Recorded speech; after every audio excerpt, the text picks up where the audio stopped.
We have a new world champion in Teofimo Lopez. There are now 72 in boxing. I'm beginning to think that even I can get there one day. This is After the Bell, Mirror Fighting's boxing show in association with Betfair. Hey, it's the WBA heavyweight champion of the world. Float like a butterfly, sting like a bee.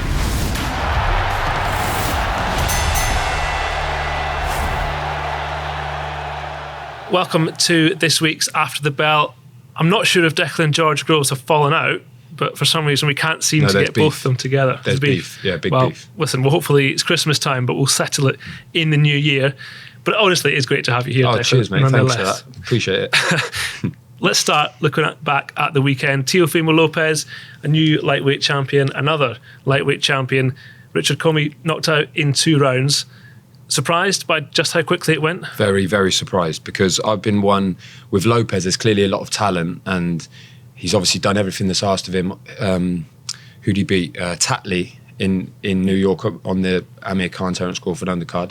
That was a good win, but there was still a few questions out, and the jury was out a little bit on him because there's a lot of hype behind him. This was his big coming out party, really, and yeah, what a way to do it. I really thought it was going to be a much harder fight for him. I thought someone like Commey could even outwork him a bit. Got that totally wrong. And what a win, real highlight stuff. And that's what he does. He's like the perfect fighter for this generation. He's a real sort of gift boxer where everything he does is spectacular. Even the little dance he does. Disappointing for Commey. He's a really underrated fighter, but he just got it wrong and got caught bad, and there was no way back for him. Difficult, really, for him. He's obviously had to work hard. Not his first world title. Well, when he won it, it wasn't his first world title, so had to fight back to be put in with Lopez.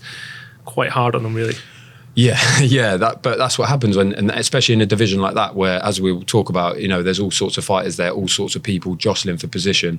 To be fair to Commey, he did so well to get there because he was someone that no one really wanted to fight.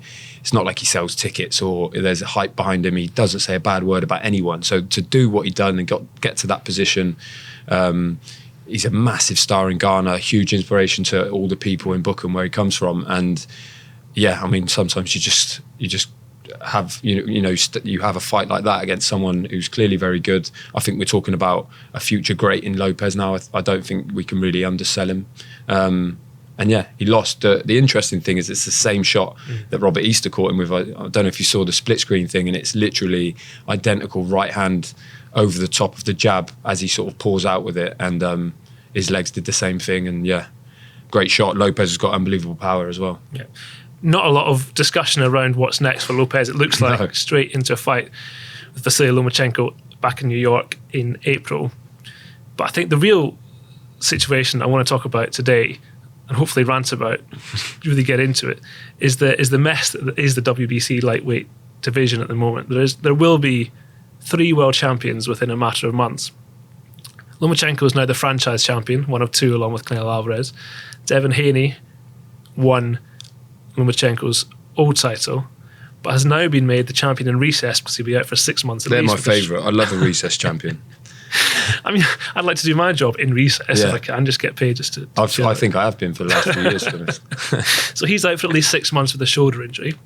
And now Luke Campbell, who lost to Lomachenko, is going to fight Javier Fortuna for the regular WBC lightweight title. So we will have 3 champions in a matter of months. Now, we're used to this with the WBA. They have, I believe, 30 world champions in 17 divisions.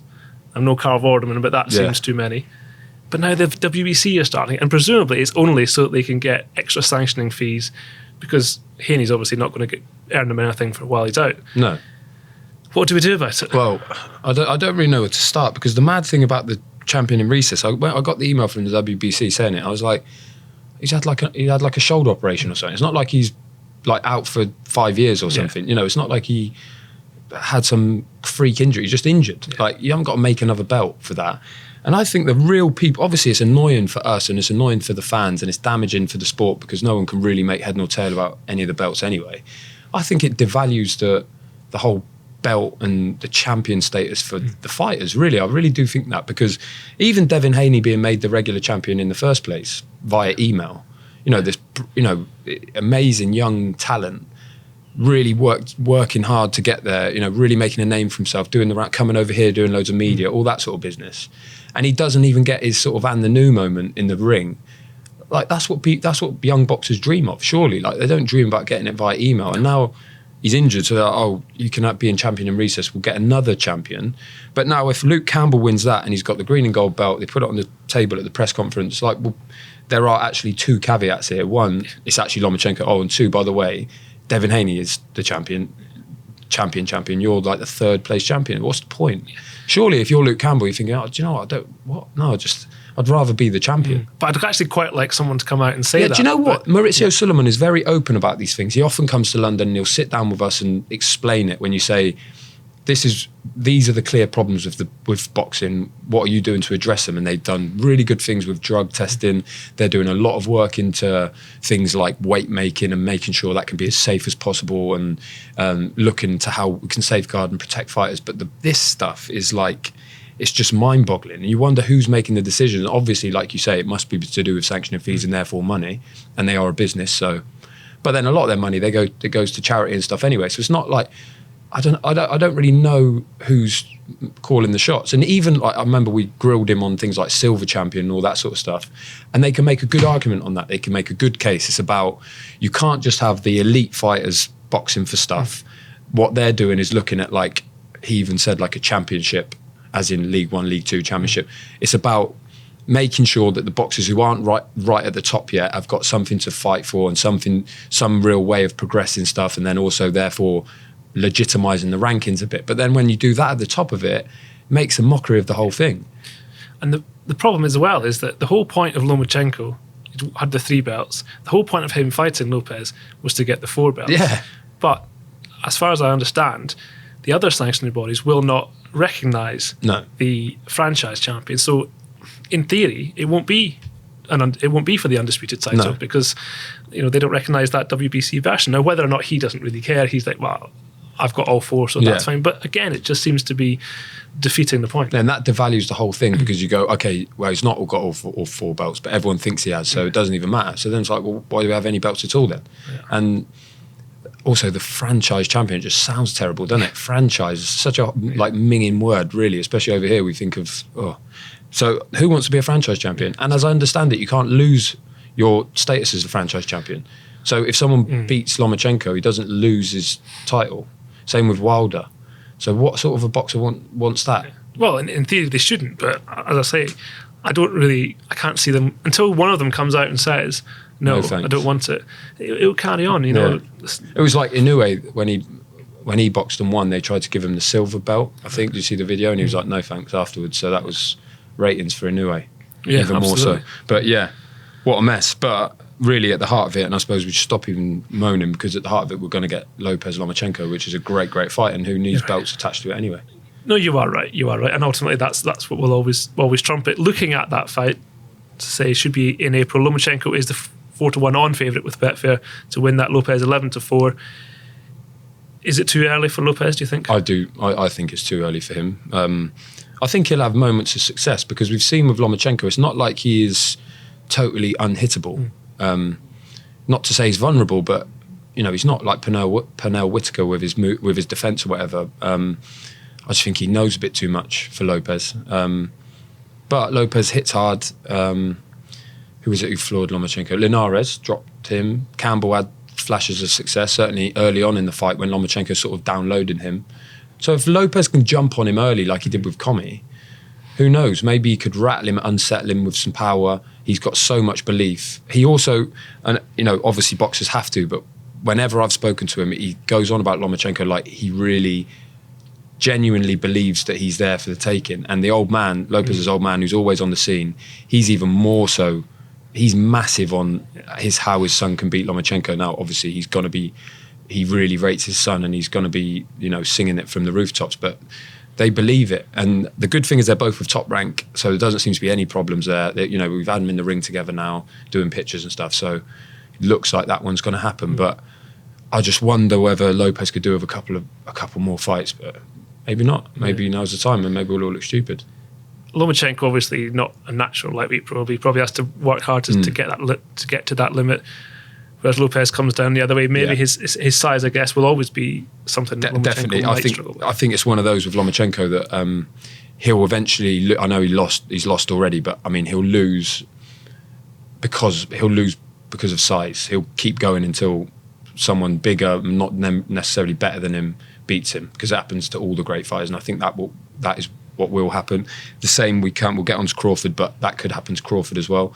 But yeah, the size could be a factor when you've got a puncher like Lopez, a smart one, an intelligent one as well. Not just, he's not just looking for big shots, but yeah, there's an opportunity for him there. But I just wonder if it's a little bit too soon. And Lomachenko he's quite a spiteful fella as well. It's not like someone who takes his eye off the ball, especially not a fight like this. He's been going on about all the belts for so long that, and if Lopez, the rumours are true, he struggles so badly to make the weight. This will definitely be his last fight at lightweight anyway, because he's going up. That could take a couple of % off him. And then that will obviously work in Lomachenko's favour as well. Well, good to have a fight to look forward to next year. Also on Saturday, Terence Crawford retained his WBO welterweight title, beating Egidijus Kavaliauskas by stoppage. Crawford probably should have been dropped. Well, he was dropped in the third round, but didn't count. Then 3 knockdowns of his own, eventually winning in the 9th round. Let's briefly talk about his performance, but really the issue here is what happens next, because there's just so few options. But anything that you saw that was different to normal, or that... Not really. I'm such a big fan of Crawford. I think he's arguably number 1 pound for pound, despite really a sort of paucity of big names on his record. And this is another one. I'm a big fan of Kavaliauskas. I think he's a good fighter, but the fact is Lopez Commey really overshadowed that as a fight. When he was a main event and you've got a name or at least a talent like Crawford, that he should be in big fights. And actually you look at his record and it's a bit, he's 32 now and you're sort of thinking, when's he really going to get going and get his teeth into anything? But that said, he still did his job very well on Saturday, and that's what he always seems to do. He always turns up, no matter who's in front of him, no matter how big a favourite he is to win, he always turns up. Like you say, did get dropped, a little bit of fortune went his way, but yeah, did the job. Good stoppage win, he moves on, but where to? That's sort of the problem, isn't it? Well, that's it. That's his mandatory taken care of, at least. So in theory, he should be free to... Well, he is free to fight whoever he wants. The problem is everyone else worthy of a fight, if you like, in that division is with PBC, with Al Heyman.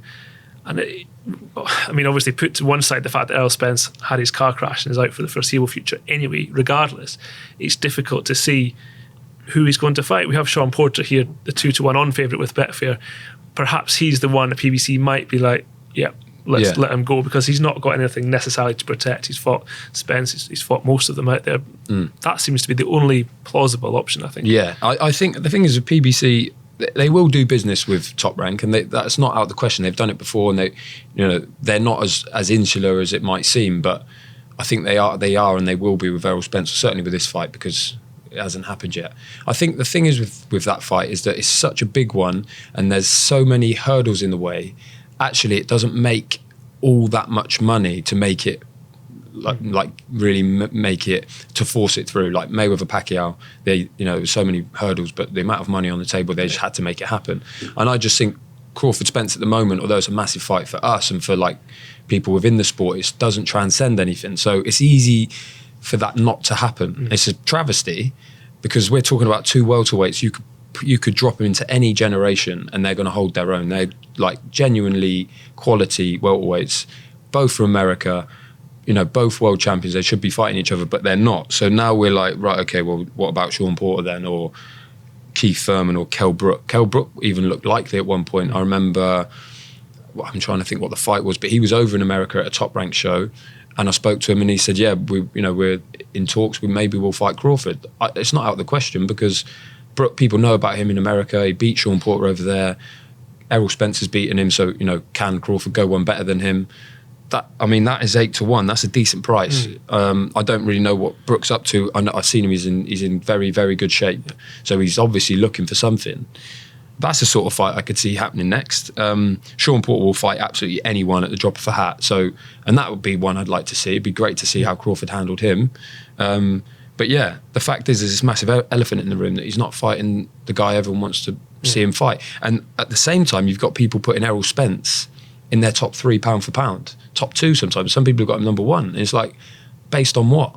What he needs to do is go and fight someone like Crawford and beat him, and then we can start talking about that. But he's not, and like you say, he had a car crash and he's going to be out. He's not champion in recess just yet, but he's going to be out for a bit. He's going to be missing. So it's a shame because he's 32, Crawford.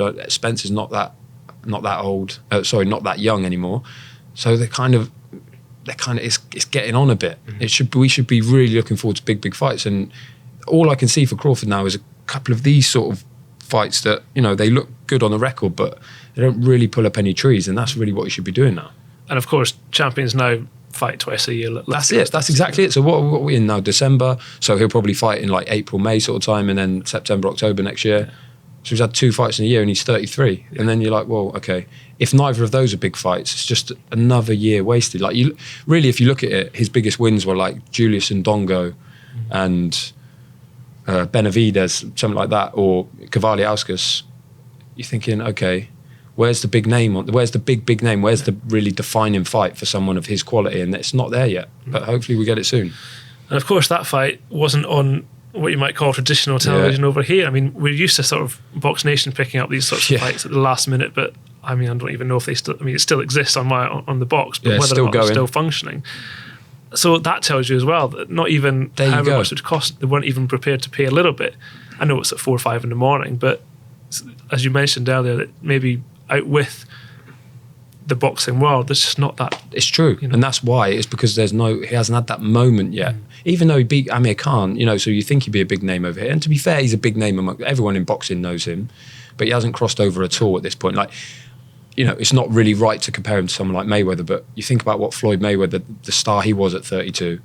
I mean, it's a shame that it's not on UK TV. I hate it when that happens, but we have been spoiled a bit. Well, we had KSI Logan Paul. Yeah, I mean, they pay for that and they won't pay for this. It's a shame, but maybe you're right, and it's really an indictment of the fight on Saturday that no one was willing to pick it up. And I always wonder why don't they Top Rank just take whatever bid they get at the last minute. And the problem is they won't do that because then everyone just knows for next time. Exactly. Well, we just wait till the end and we'll get it for 50 grand or whatever. So I don't really know why no one really pushed for it. Maybe it's the time of the year. I don't really know. Budgets are done for the year, but it's a shame we didn't get to see it on our traditional channels. But who would have stayed up for it anyway outside of the hardcore? That's it. So, as we mentioned, Sean Porter 2-1 on. With Betfair as Crawford's next opponent, Keith Thurman 5-1, Kell Brook, as Deck mentioned, 8-1. Crawford, obviously the favourite against all of them, even against Spence and Crawford, pretty even. Crawford 10-11 with Betfair, Spence 5-6. But I mean, Crawford 10-1 on to beat Pacquiao. I'm sure he would probably beat Pacquiao. Yeah, but the Pacquiao fight was always supposed to be the big handing over of the torch, wasn't it? With Top Rank and the two sort of light welterweights. Obviously now they're at welterweight, but I mean that's 12-1. That seems like a mad price. Pacquiao being 11-2 in any fight, but that might have happened before Pacquiao, of course, went with PBC. Yeah. Although I don't know what he's going to do next because Danny Garcia is tied up. Mikey Garcia is now with DAZN and Eddie Hearn. You would think, having joined PBC, the move would not be then go back and fight someone with Top Rank, but who knows? Questions to be answered. Okay, next up, we'll look ahead to this weekend when heavyweight Daniel Dubois returns to the ring. Just as we thought the year was finished for boxing, we have the fight before Christmas. Daniel Dubois in action. Kayotori Fujimoto coming over from Japan to take on our next heavyweight hope, perhaps. Now listen, Dubois is 100-1 on with Betfair for this fight, so probably best not to stick too much on that. Wow. Unless you want a very small return for these last few Christmas presents. But let's talk about Dubois in terms of where he's going. Again, a tricky one to match, I'm sure. I'm sure people are not queuing up to fight him for probably not a lot of money. We obviously talk about him as a future heavyweight world champion, but it's going to be a few years, you would think, until he can work himself into a mandatory position, probably. Yeah, you'd think that's what he's going to have to do, just with the current landscape at the sort of top of the tree at heavyweight. But yeah, and the problem is then you get fights like this where I don't see him having any trouble whatsoever. And in fact, if you look at basically all of his fights, apart from Nathan Gorman, you really don't think he's going to have any trouble with any of them. So that's not a problem with someone like him who's so young and he had so little experience as a senior. I think he had 6 or 7 senior amateur bouts, loads as a junior. But so he is learning on the job. But then because he's become this big name, or at least been pushed forward into that slot, then he starts headlines cards all the time, because that's what he is. He's already a headliner. So he's doing his work in that sort of situation where you just wonder whether this sort of a card, he should be sort of, there should be another fight on there, another main event. But Fujimoto seems like fun. He's got a funny haircut and carries a panda around with him, so that's sort of half interesting, I guess. I mean, I guess if we're talking about that, then that tells you about the fight itself. Yeah. But Tommy Fury makes his return on the card, his first fight since his Love Island stint. Yeah. I'm surprised. I always assumed that they would put him main event in Manchester because, obviously he'll be in a terrible fight, but he's now a name. He's crossover, arguably bigger than Daniel Dubois. So I thought they would have put him as the main event, and you could have, you're right, slipped Daniel on the undercard, another knockout, move on. But you're just selling. How many knockouts do you want to see? Maybe people. People do like that. Yeah. And maybe that is how you get the name. Like look at Mike Tyson's record. Look at his first 20 fights, and he's just chinning everyone. Really, no one fit to lace his boots. But that's what happens, and that's where the buzz comes from. And to be fair to Dubois, he always does it well. Mm-hmm. He doesn't. You can look at all of his fights, and everything he's doing is is spot on, really, technically. And that's the main problem for people like Fujimoto who come over, and we had Ebenezer Tete and people like that. Big game guys, big punchers who have knocked people out wherever they've been fighting before. But then when Dubois just opens up on them and just finds that little bit of rhythm, it's pretty swiftly over. And I'm sure that's what's going to happen here. And then, people like seeing that. Maybe we've got the wrong end of the stick, and that's what they're doing. They're just knockouts. So that's what people think about him, and they think of him like a Mike Tyson, when really that's not what he's like at all. Yeah. But it's a good point about Tommy Fury. It is a bit strange, but maybe they're not cashing in just yet on him, because what is this, his third fight or something? Yeah. So he's learning very little amateur experience, if any. So he's not someone they can be sticking on main events, because people who have watched him on Love Island, and then we'll see him in a 4 or 6 rounder against a Latvian fella, are going to be like, what is this? So, you have to be careful with that one as well. True. Of course, the big sort of promotional plan with Dubois is to win all the belts. I think, obviously, apart from the world title, it's just the European, which is absent. And Joe Joyce takes on Marco Huck for that next month. So that looks like a fight, both in the same stable. It's been talked about a lot. I suspect Joe Joyce is not necessarily too keen on it, not because he doesn't think he could win, but just because he probably sees it as a step back, given the fighters he's fought.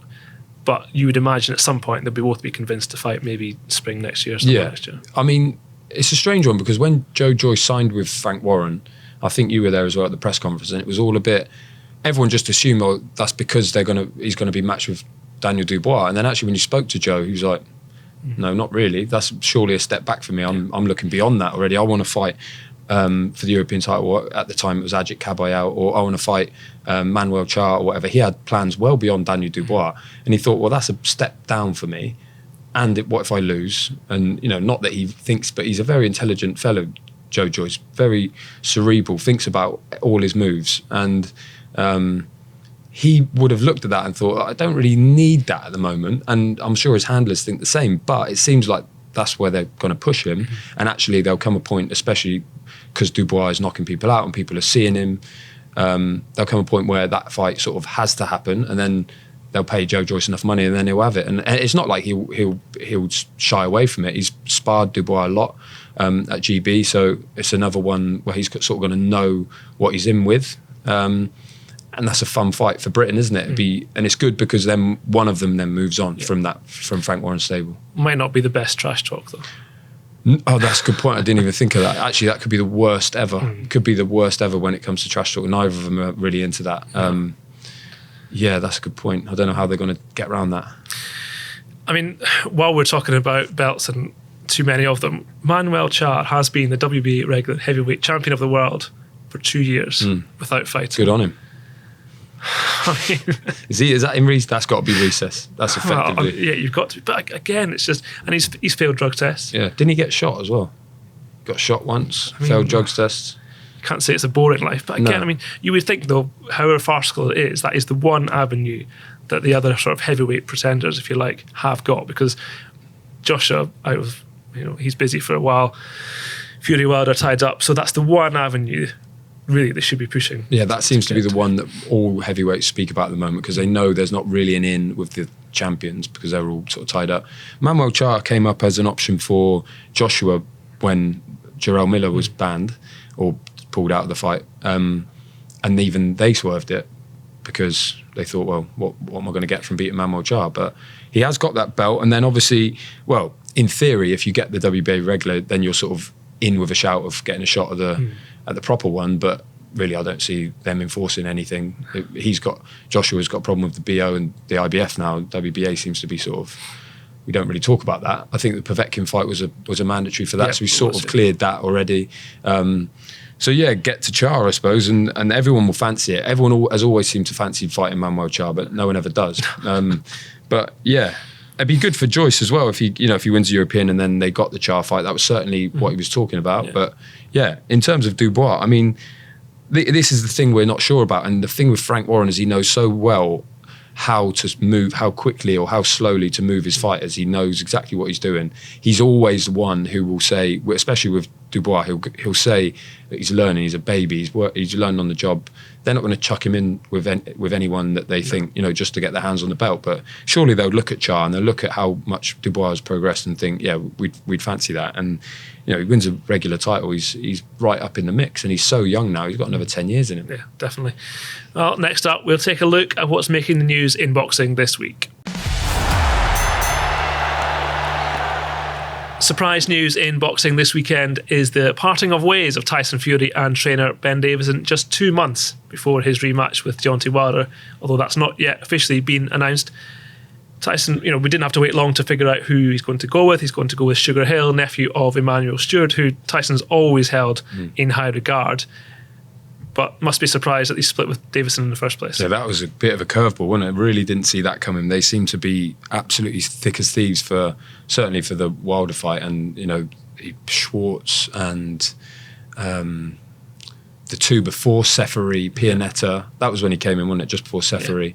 And Otto Wallin, obviously, the last one. But there have been a couple of little murmurs of discontent, not from within the camp, but Freddie Roach had a go at Ben as well after the Wilder fight. And then Tyson's dad also had a go at Ben, said if he sticks with him, his career's going down the pan. So that, I suppose when you look at it from that point of view, it's not totally shocking. I didn't see it coming because the job that Ben's done with him as well is unbelievable. Just getting the weight off and how well he's come back from it. Who knows what the score is there? They say it's amicable, or at least Ben did. Logistically, I'm not sure, but Ben Davison really dedicated his life to Tyson Fury for the last however long, lived with him, did everything for him.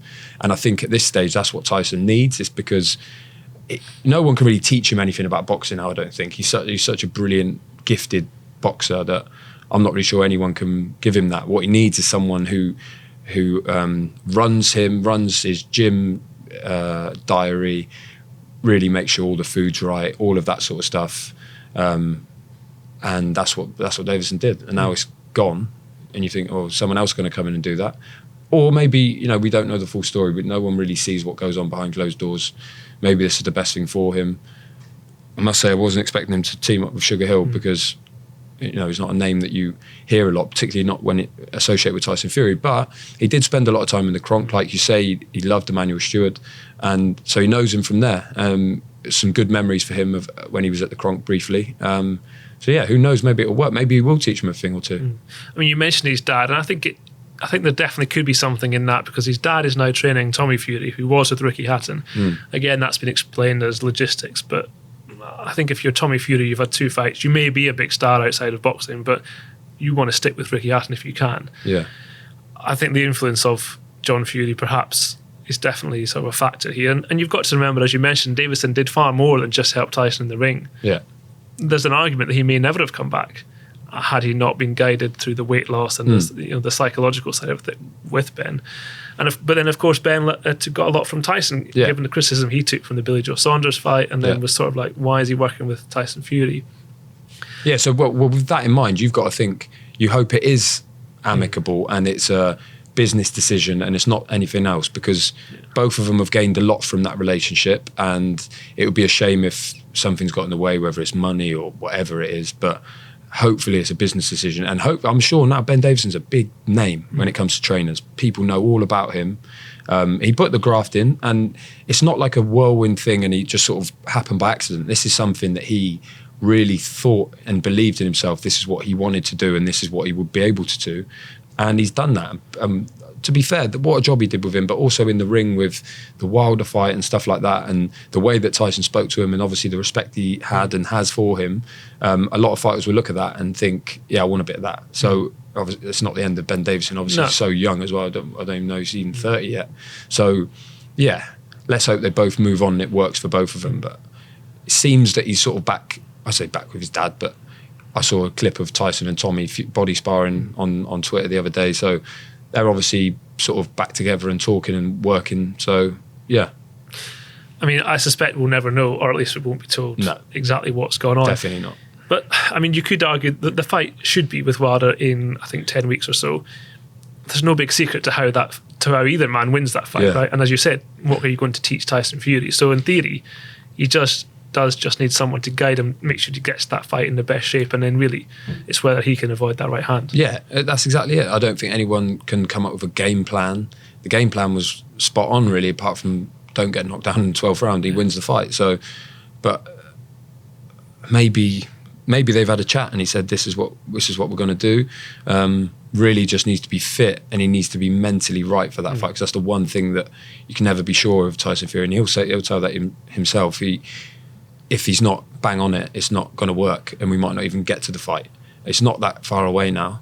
Hopefully it's a quick transition with the new trainer and they can do a good camp and get through it. He has a lot of respect for him. Someone else who does is Andy Lee, who worked a lot when he was in the Kronk. He wasn't always with Emmanuel Stewart, obviously a very busy man. So he worked a lot with Sugar Hill, and look at the fighter he became and some of the things that he learned and picked up there.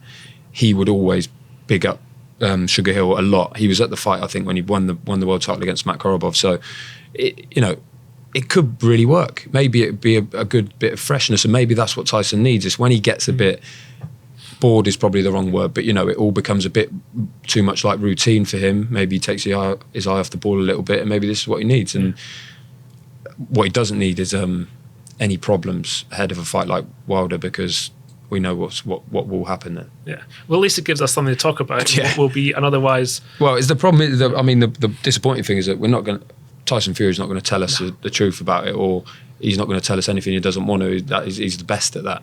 So whether we'll ever know, whether we'll get a line out of him in the fight week about it is probably unlikely. I remember when we asked him about the move to Ben in the first place, he said, well, all I need is someone to hold a pair of pads for me, which is obviously not what he meant. He doesn't mean that at all, but he'll tell us what he wants to tell us. So exactly. Who knows whether we'll hear from him on the trainer situation. I would suspect not. We can but hope. Well, that is all for today, and indeed all for 2019. I hope you have a great Christmas, and we'll see you in the new year.